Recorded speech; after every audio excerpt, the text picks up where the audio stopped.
let's discuss improper integrals. This is something I enjoy. Well, I really enjoy calculus too. So we are going to have some fun this semester if you're not having fun already. Okay. So improper integrals. Well, before I begin with the definition, let's start with an example. Let's consider the function e to the minus x. This is exponential decay. It will look, well, except it never touches the axis, but it will look something like this. Okay, it goes through the point 0, 1, and with the minus sign is decay. This is approximately the graph. Okay, well, what I'm interested, or let's discuss, or I will talk about, or what is the area under the curve from, well, first of all, let's say we go x equals 0 to x equals 2, okay? Well, this is a non-negative function. The area under the curve is the definite integral. So we know this is the integral, 0 to 2, e to the minus x dx. And this we have an antiderivative for, right? Minus e to the minus x. We've done this one a few times. In any case, then we evaluate 0 to 2. Well, we have negative e to the minus 2 minus the minus makes it a plus, so it'll be a plus e to the 0, but I will just rewrite this as, let's see, 1 minus e to the minus 2. Okay? Well, very nice. This would be if I ended at wherever 1, 2 is, and I just look at this area. We know this will be a non-negative number, for example. And we see here it's less than 1 because e to anything is always positive. So I'm subtracting a positive number from 1. In any case, whatever this number is, it's less than 1 and it's positive.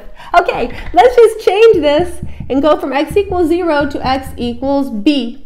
Now b could be 2. Or it could be 500, or it could be 10 million, okay? Imagine it being very, very, very large. Well, the only thing I change is my upper limit of integration. And everything else looks the same. We will get 1 minus e to the minus b. Now, I made this comment, so you will notice here that this number, so notice, this is less than 1. Oops. For no matter how large b is, no matter how large, as I mentioned, e to power is always positive, and so you're subtracting a positive number from 1. It's always less than 1. Okay, well, what we can do, you might even think, if I think about taking b to be 10 million, 100 million, some big numbers after that, is we can really speak about, so we can sometimes calculate, in this case we can, the area under the, in this case I'll just write the exact function I'm doing, y is e to the x, for x bigger than or equal to 0. And what this means, or you can see, this is an infinite region. So I'm looking on the interval 0 to infinity, which is infinite. But sometimes you'll have an infinite region. You know, along the x-axis you have an infinite, but you have a finite area under the curve.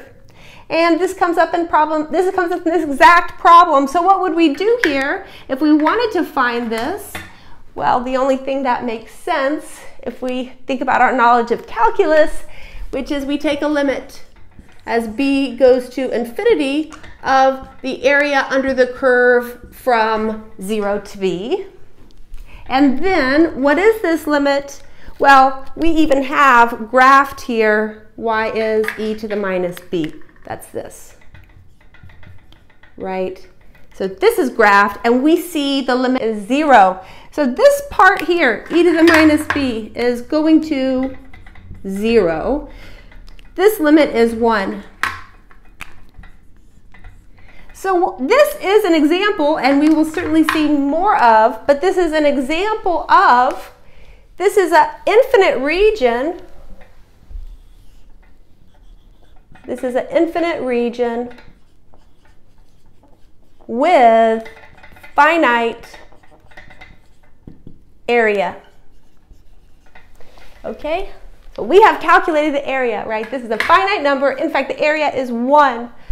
Okay, even though the region in, well, this way it is ending, but it's infinite in this direction.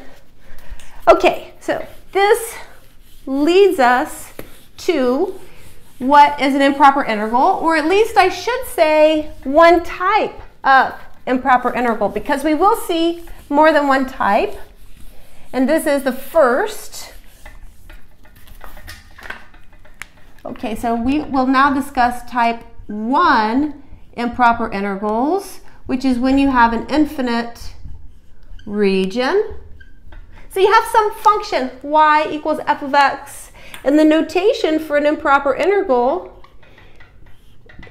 is this, or at least of type 1, it's this, let's say not 0, a to infinity, f of x dx, or you can have minus infinity to b f of x dx, or you could have minus infinity to infinity f of x dx. And here, when I write this, I mean that a and b are finite numbers, so that this infinite region you see, so here the region, or the x intervals are here, right? Finite number. And then here, oops, always open on the infinity part to here, finite number. And then here we just take the x values may range over all real numbers. Okay, well, what is this? Maybe I will erase this part now that I mentioned it. I'll define this one, and then I'll move along and define the other two. This is equal to, it's a limit. As b goes to infinity, the integral of a to b f of x dx. Now, I'll put a box around this. I'll immediately write this one, and then I will make a few comments. This is a limit as a goes to minus infinity, the integral of a to b f of x dx. Put a box around this one. I will come back to this third. Okay, but let me make some comments on both of these. So comment number 1, it doesn't matter which one I refer to because they're really the same thing, but first you have a definite integral. Okay, it's here. A and B are numbers. It's a definite integral, just like you would do, okay? Then it's a limit. Same here. It's a definite integral, then it's a limit. Okay? And that's an important thing to keep in mind. You don't want to just jump and start taking limits. First, you have to compute a definite integral. Then you take a limit. The other thing I will say, well, as we know, not all limits exist, right? And it also doesn't make sense that every, for example, infinite region would have finite area. That's definitely not the case either. So both of these, maybe I should have left room, but I am making room for it now. Both of these are provided the limit exists as a finite number.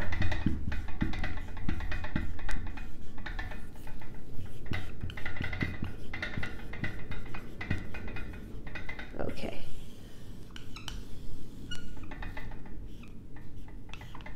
Okay, nice. I kind of combine that statement to both. And this gives us a definition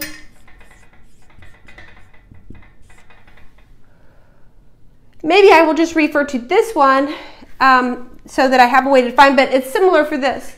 So I'll write it this way: if the limit as b goes to infinity, the integral, let's say a to b, f of x dx, exists as a finite number,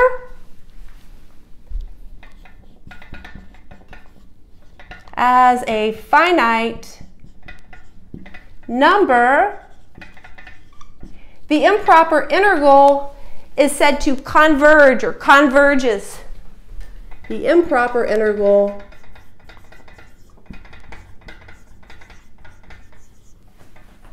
converges. This is what I'm defining.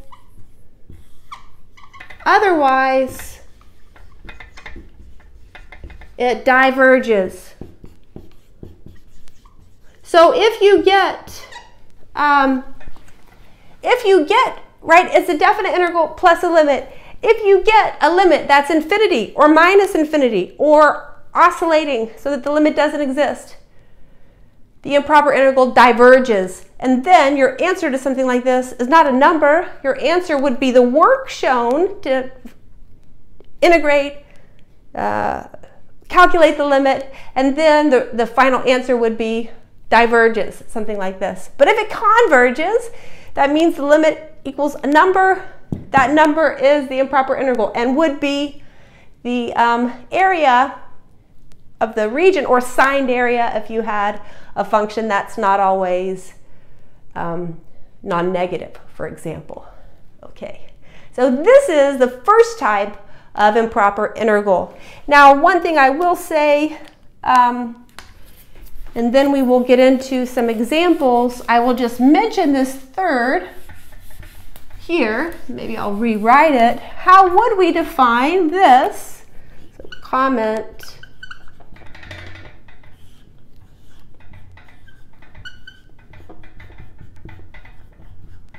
This is really a sum, so you take some point, any point, it doesn't matter. Maybe I'll do 0 just to illustrate. This would be the integral 0 to infinity f of x dx. This I've already defined, it's now erased, plus minus infinity to 0 f of x dx. So something like this, which we don't really see come up that much, but I will still mention how it is defined. If you're infinity in both directions, you take really any number in between would be okay. I just stated it in terms of 0, and then it's the sum of two improper integrals. And this will converge if and only if both of these converge. So the moment either one of these diverged, then the whole improper integral would diverge, for example. Okay, but, well, maybe I'll write that part. Provided both improper integrals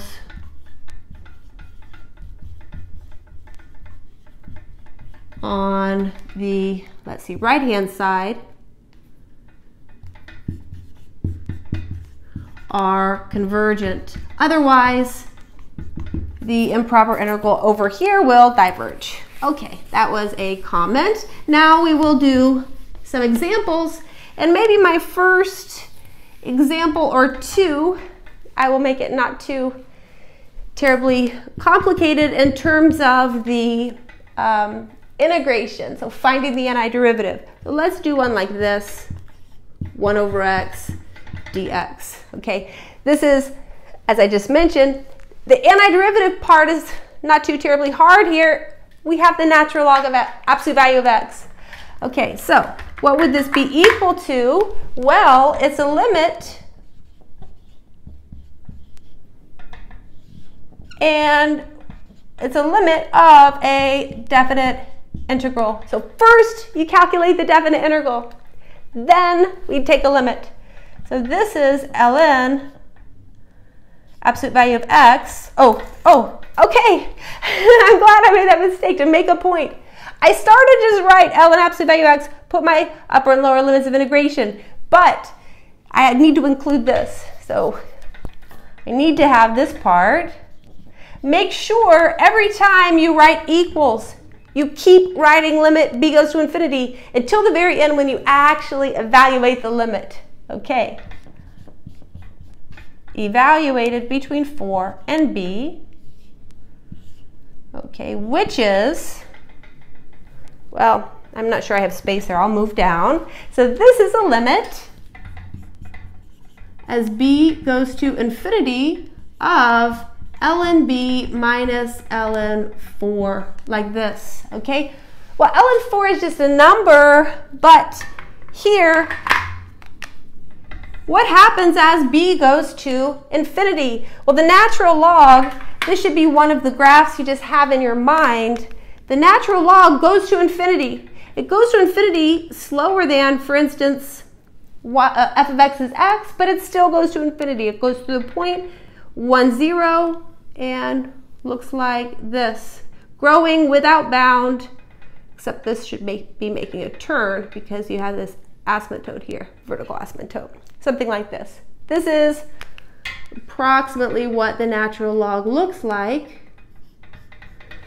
Okay, so this, as b grows without bound, this goes to infinity, which means that this improper integral diverges. So you could say infinity if you wanted to. You could also write d and e, because when I say does not exist, I mean does not exist as a finite number. And this improper integral diverges, or the adjective is divergent, but this is, either one is okay. This diverges. We will do the integral from 3 to infinity of 1 over x minus 2 to the 3/2 dx. Okay? This, again, improper integral, it's a limit. As b goes to infinity, the integral 3 to b, and this is a x minus 2 to the negative 3/2. Okay? Now this is one of those examples where technically it's chain rule. Oh, excuse me, substitution. I was thinking derivatives, but they're kind of the same thing. Substitution, but the inside function has derivative 1. So I will typically just integrate, as I've mentioned in previous videos. So here we have a limit as b goes to infinity. And then, well, I will add a power. When I add a power, I get negative 1/2. Divide by the higher power. Then I evaluate between 3 and b. Oh, b here. Okay, and then this is a limit as b goes to infinity. Well, this function, right, it's a minus 2 times this. In fact, I'm going to, because I have to take a limit, I'm going to move things where they make sense. Here, in the denominator, I have a square root x minus 2. So here is square root b minus 2, okay? And then I subtract, a negative becomes a plus, 2 over, then I have 3 minus 2, like this. Well, 3 minus 2 is 1, square root of 1 is 1. This term here is just 2, right? But, and there's no b in it. So when I'm evaluating the limit, I really just need to look at this term and what's happening. Well, I have a fixed numerator, minus 2. My denominator is growing without bound. I have a square root, that's okay, but underneath the square root is growing without bound, and the square root in and of itself also grows without bound, right, as you go to infinity. So this denominator is growing without bound, fixed numerator. This is going to 0, okay? So in fact, this is a convergent improper integral. This limit here, which we have calculated, is 0 plus 2, which is 2, okay?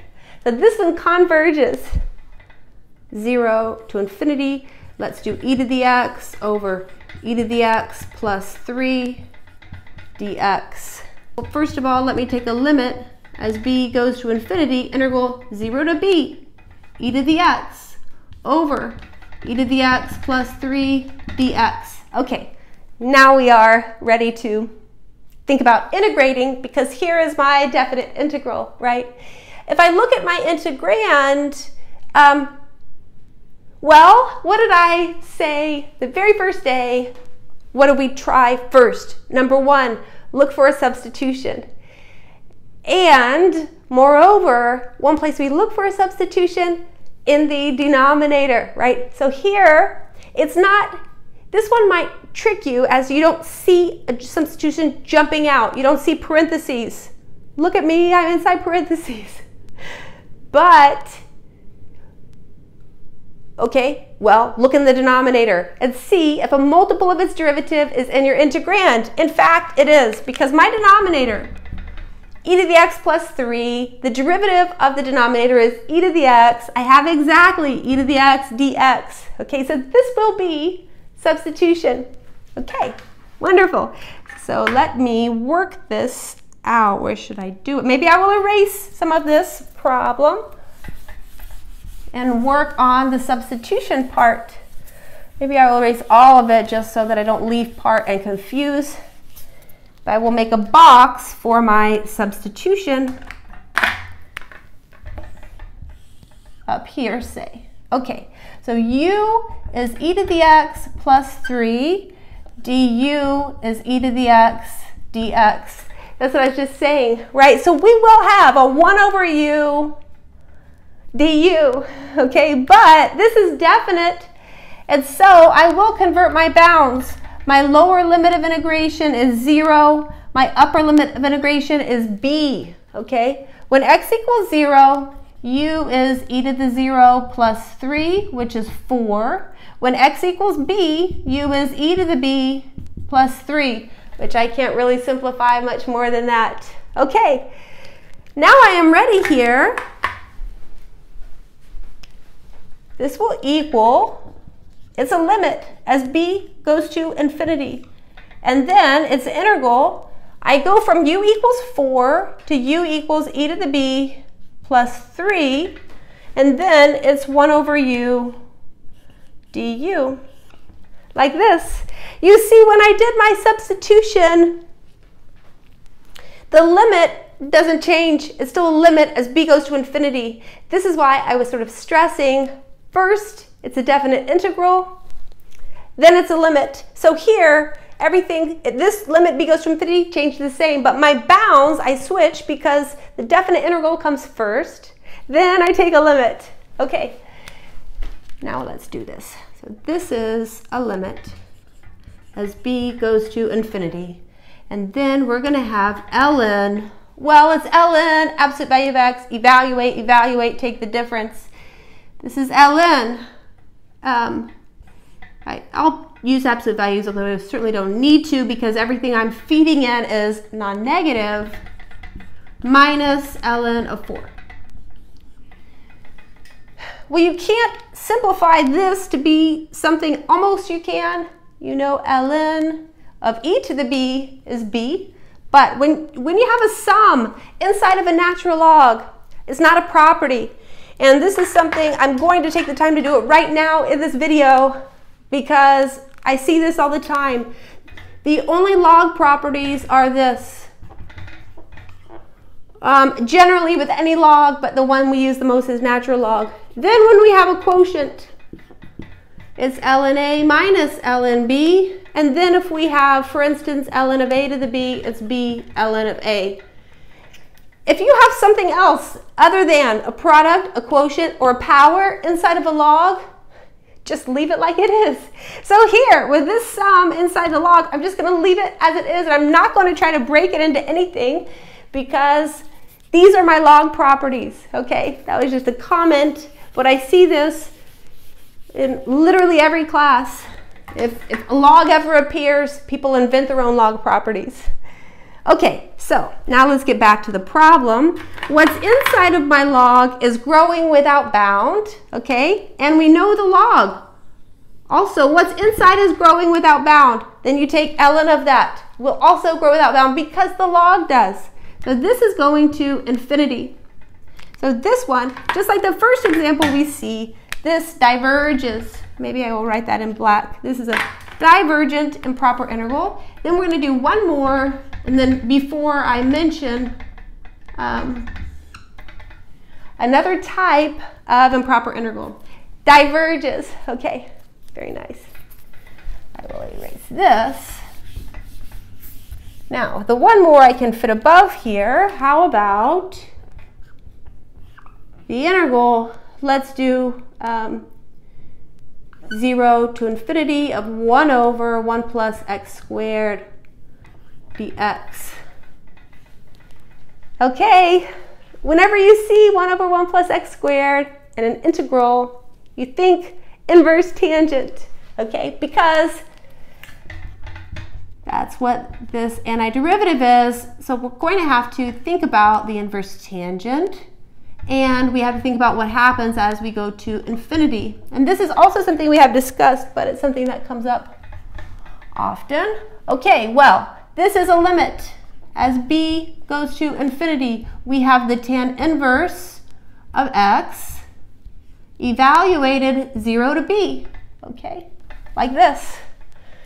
Okay, now, this is a limit as b goes to infinity, tan inverse of b minus tan inverse of 0. And the tan inverse of 0, this is the angle between minus pi over 2 and pi over 2 such that the tangent is 0. Well, this is just 0, because if the tangent is 0, this means the sine must be 0, and this means you must be 0 if you're between minus pi over 2 and pi over 2.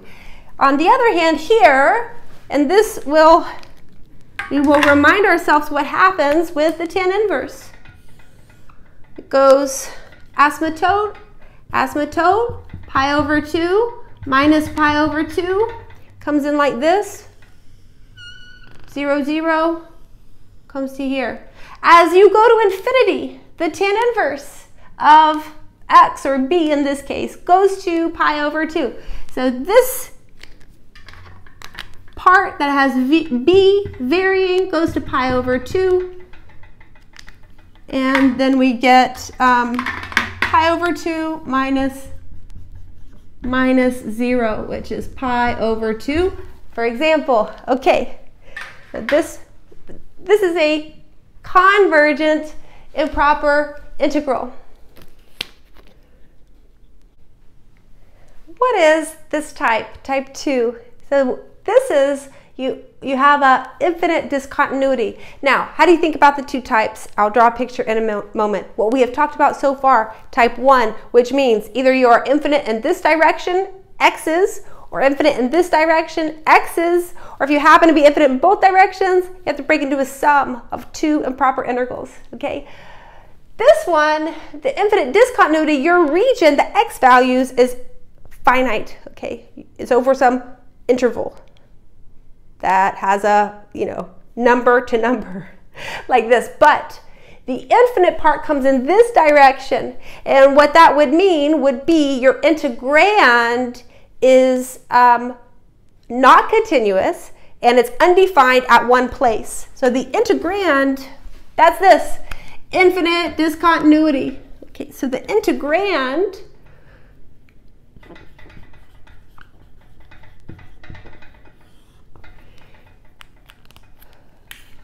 this will have a, will be undefined at, I'll do it this way, a single value in the interval.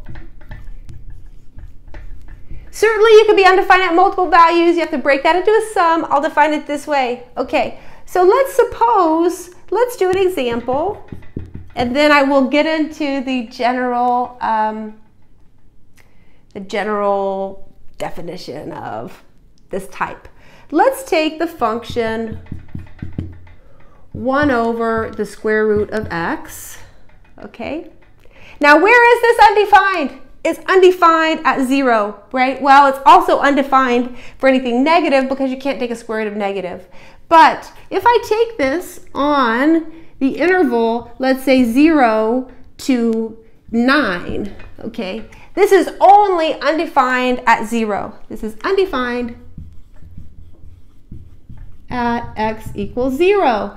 And if we sketch this, well, it will look basically like this and coming down like this, okay? Where it's not defined as 0, and for example, you have this, okay, good. Here would be 9, and it's not defined at 0, and so the infinite part of this region is this infinite discontinuity. It goes up forever like this, okay? Like this. It's infinite in the y direction. This is the type 2 that I refer to as an infinite discontinuity. Okay, well, what would make sense in terms of a definition? It's still a limit, but this integral, well, my region goes 0 to 9. So this is an integral, 0 to 9. 1 over the square root of x dx.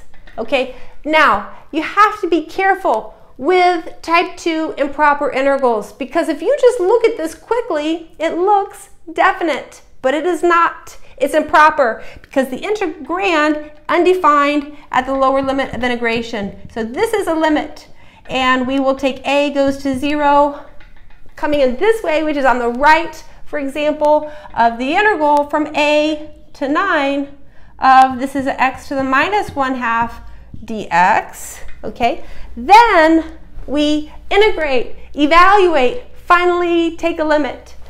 Okay, so this is a limit as a goes to 0 here.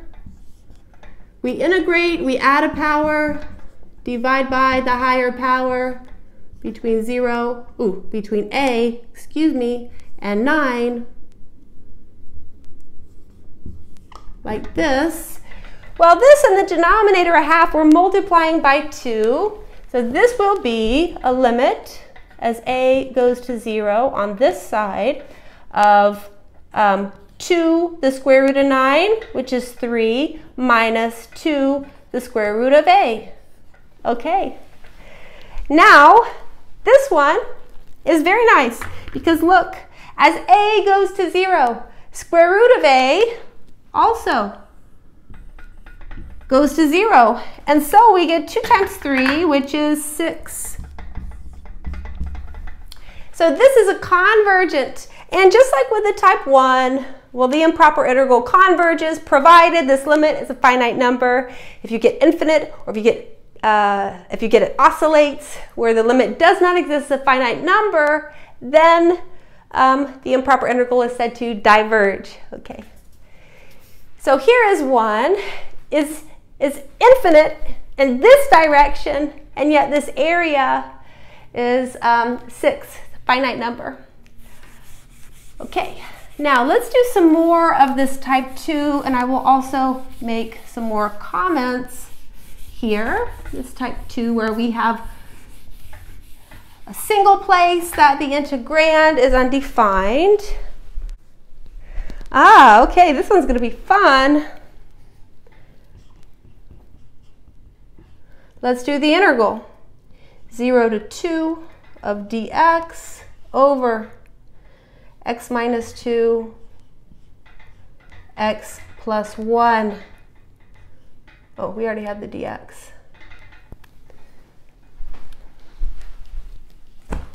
Okay, here's another example. This one will be fun because partial fractions, right? We see it here in the integrand. We can practice our partial fractions, but if I didn't tell you in advance, you might not even realize this was improper. You really have to look to see. And this, the integrand, is undefined at x equals 2, right? X equals 0 is okay. The only place this function is undefined is at 2 and minus 1. Minus 1 is not in my interval. Okay, so this is in fact improper, and this will be a limit as b goes to 2 on this side, the integral 0 to b of dx over x minus 2, x plus 1, like this. But I'm going to switch to another color. Let's take the time to do the partial fractions. This is a very nice review of that section, which we did recently. So if I want to solve x minus 2, x plus 1, I know the general form. I have a over x minus 2 plus b over x plus 1. This will be, it's going to be a x plus 1 plus b x minus 2 all over the product. Okay, and now I will set the two numerators equal. On this side I have 1. This side I would have ax plus a plus bx minus 2b. Now I will group. Well, this side is 0x plus 1. And I get x. Then if you remember how we were doing this with partial fractions, this is a plus b. And then plus 1.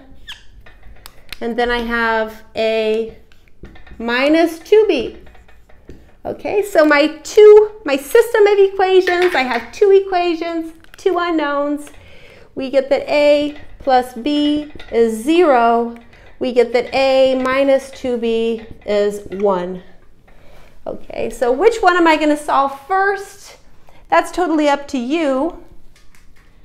I see a negative and a positive. If I multiply this by 2 and add, oh, well, I might have to write over because I'm running out of space underneath. If I multiply by 2 and add, I'll write here what I get. I would get 2a plus a, 3a. I get 2b minus 2b, 0b. And then I get 1. So a is a third.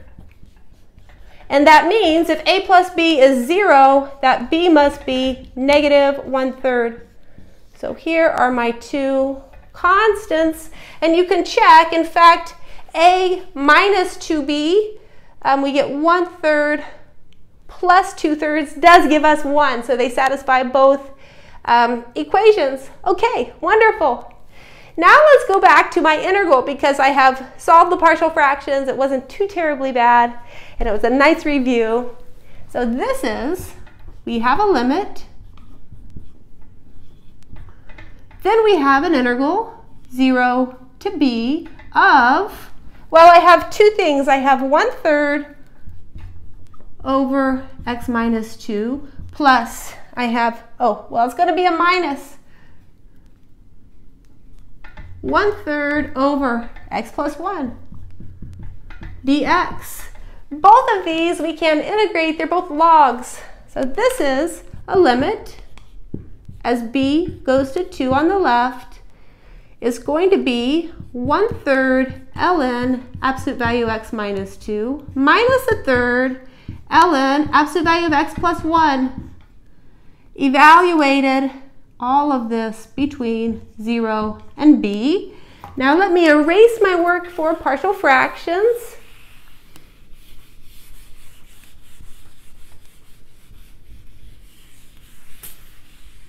Okay, so we have a limit. We're almost ready to evaluate this limit. B goes to 2 on this side of, we have 1/3 ln b minus 2 minus 1/3 ln absolute value b plus 1. That's the upper limit that I subtract off. Well, at 0 I have, well, absolute value of negative 2, which is just ln 2. And then I'm going to have minus. A minus makes it a plus, right? Because I'm subtracting off, evaluating at the lower limit, it will be a plus 1/3 ln of 1. Okay. Now, this looks like it could be quite complicated, but it's not too bad. This is a number, this is a number. In fact, this happens to be 0. Now, what's happening here? Here, we have different things. This term here, as b goes to 2, on the left, okay, well, the natural log or the natural log absolute value, okay, either one. In this case, if we're coming in from 2 from the left, what's going to be inside here will be non-negative anyways. I could turn it to normal parentheses, but this is approaching, it's 1/3 ln of 3, 2 plus 1. Because the natural log is continuous, you can bring the limit inside the ln. Okay, on the other hand, this one, this is approaching ln, well, if you try to bring the limit on the inside, you would see ln of 0. This is the issue. What's happening? This is ln of x. What's in here is going to 0. And if you look, as you go to 0, the natural log goes to minus infinity. This term approaches minus infinity. Okay, so the overall improper integral diverges because of this piece, goes to minus infinity.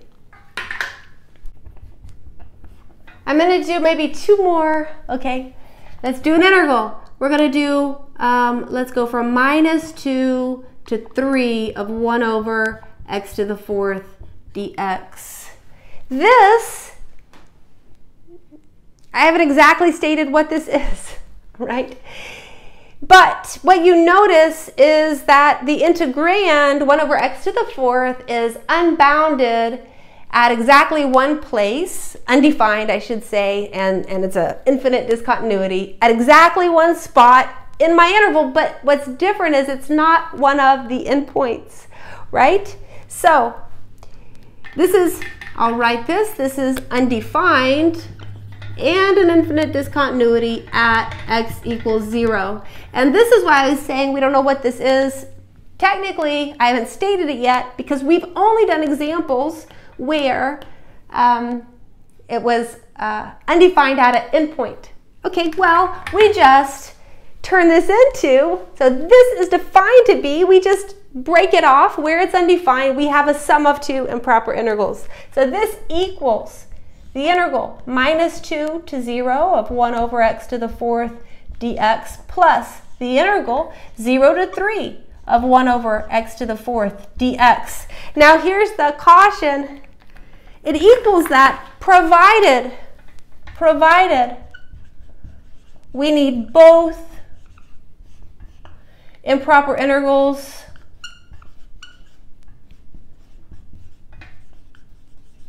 converge.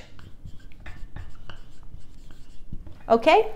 We need both improper integrals to converge, and then this will be the sum of the 2 numbers.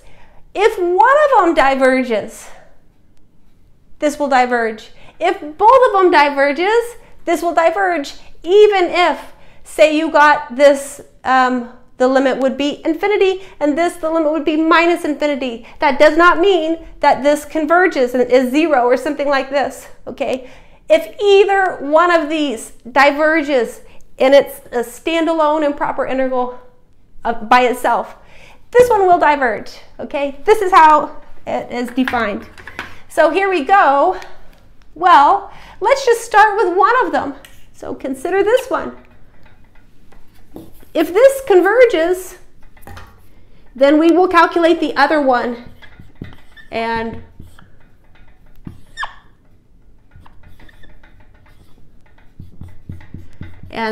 then if that also converges, then we'll add them up. But if I get this diverges, then I'm done. The improper integral diverges. Okay, well, this is a limit. This is like ones we have done. In fact, it's significantly easier to integrate than the partial fractions problem, right? This goes from -2 to b, and this is an x to the -4 dx. Okay, so we add a power. It's a limit. As b goes to 0 on this side, we add a power, divide by the higher power, evaluated between -2 and b. This is telling me where to take my limit. Okay, I might switch to the blue. It seems to be a little bit darker of a marker. This is, well, we have a limit as b goes to 0 from the left. And now let's write what all of this is.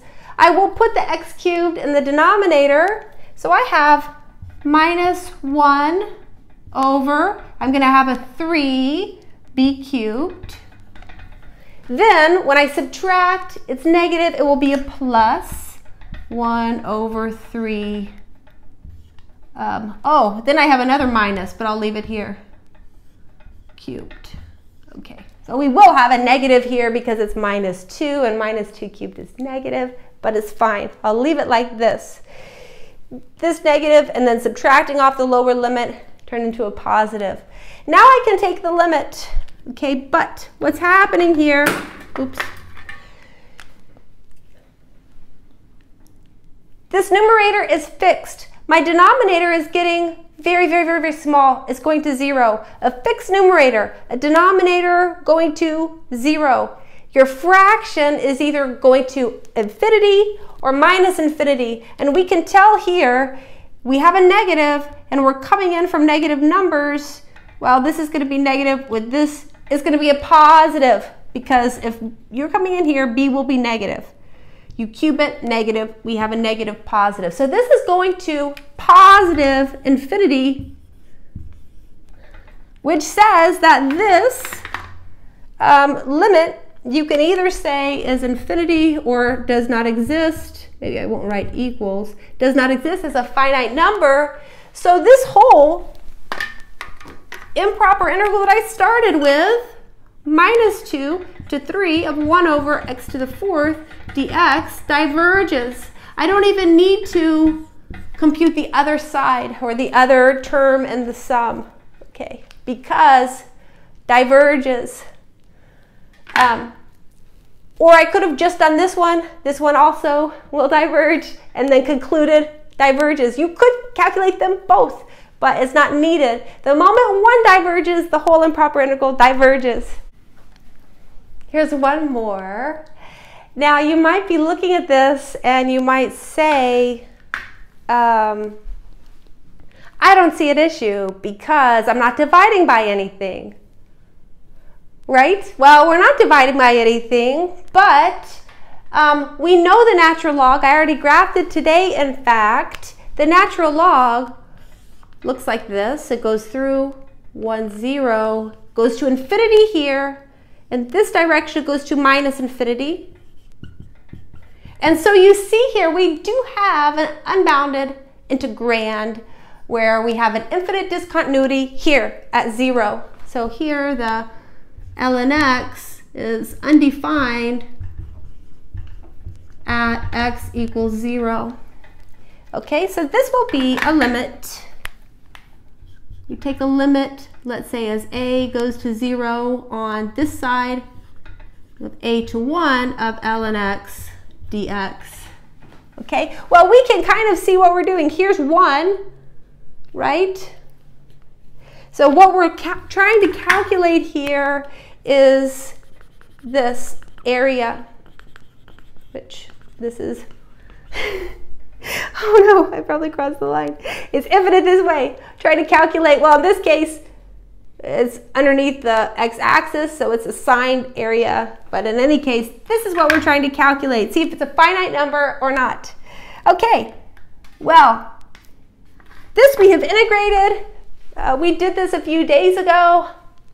How do you integrate the natural log? It's by parts. But I will remind you, we even did it with a definite integral. I think we went from 1 to e, and we found that that integral was just 1. That would be starting from here and moving to e, for example. So we took, when we do this integral by parts, I will remind you again, we have the l. We have a log. In fact, that's what we see here. It's just a log. So u is ln x, dv is everything else. We differentiate u, we get 1 over x dx. We integrate v to x. And then it's uv minus the integral of v du, uv minus the integral of v du. Now I could come to the side, find an antiderivative, go back to this, but I think I will just write the limit, just keep it in here. It's not too bad. Okay, so this would be, well, uv x ln x evaluated between a and 1 minus the integral a to 1 of x 1 over x times x dx, like this. It's a limit as a goes to 0 on this side. Here, okay, this is 1 ln 1, which is ln 1 is 0. So I evaluate this at 1 ln 1, 0. But then I have a negative a ln of a. Okay, wonderful. Then I subtract what's happening here. Well, I'm integrating just 1. I get x, right? Evaluated, maybe I'll take the time, it's x evaluated between a and 1.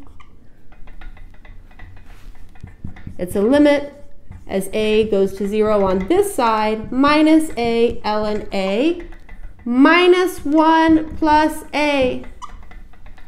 Okay, well, now we have to take a limit. I'm ready to, right? I've evaluated the 2 steps of an improper integral. First, definite integral, then evaluate a limit. I've done the definite integral part. We have, okay. Well, what's happening here?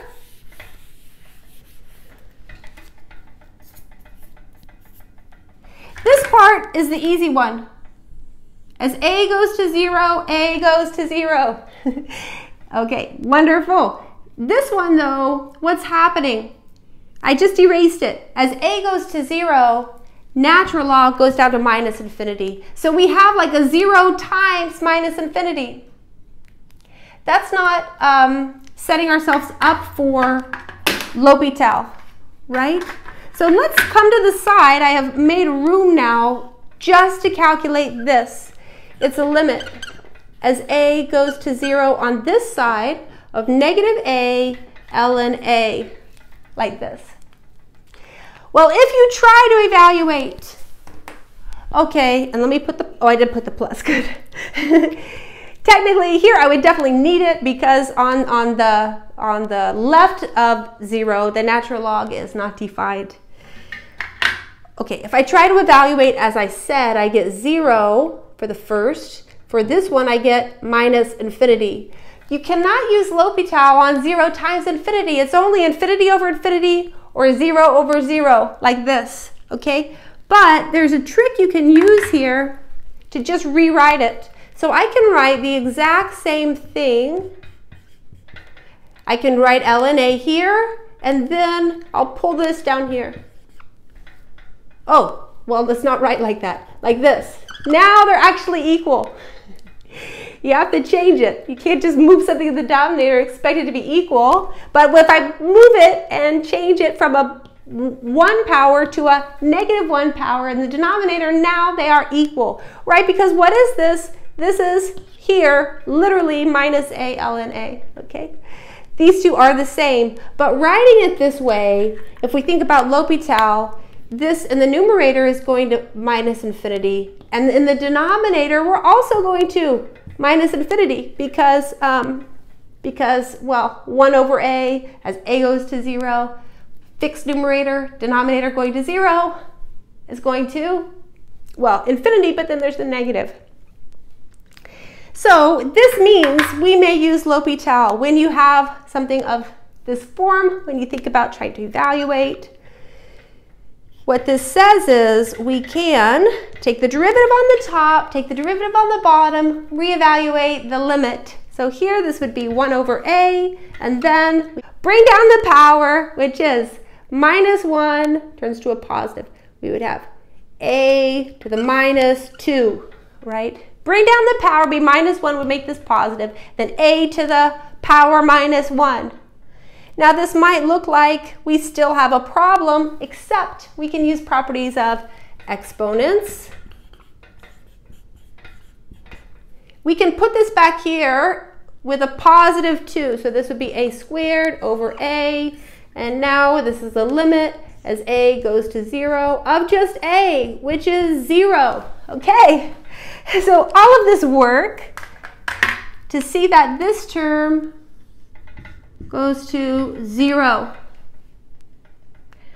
Well, what does this say about this improper integral? It says that this is -1, that this is convergent here, for example. I like this problem. In fact, being -1 makes sense. The way I shaded it, we saw it was underneath the x-axis, at least being a negative number. If we got a positive number here, I would expect we did something wrong, because this region, while infinite, it sits entirely underneath the x-axis.